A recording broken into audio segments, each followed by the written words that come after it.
construct this around the car, and these other things will just have to sort of fit in around the vehicle. Yeah. Okay, one of the initiatives which was very welcome you brought in was a £50 voucher that people can spend in a bike shop to get their bikes serviced and repaired if needed.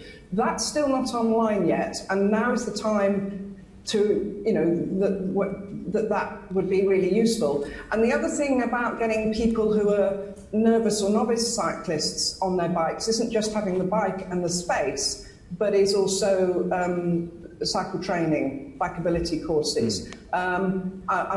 Would you consider that as well? We have it in London, but I'm not sure that's true across the rest of the country. Yeah, so on the sort of Fix Your Bike scheme, which is £50 to pull your bike out and get it brought up to spec, I said it would launch by the end of June, and it will launch by the end of June.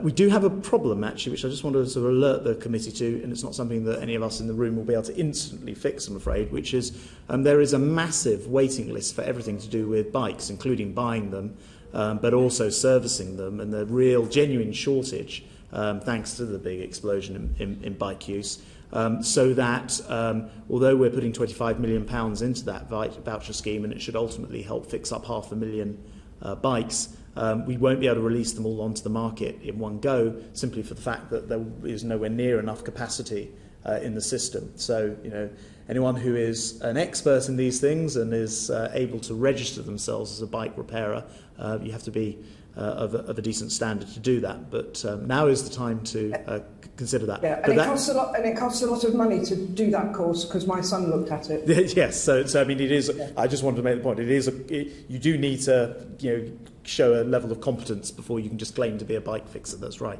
So anyway, there's just a general capacity thing which we're working around, but the first few of those vouchers will go online. I'm afraid they will not be there open-ended, because we'll just need to release them into the system in order to prevent the bike network, the repair network, from being completely overwhelmed.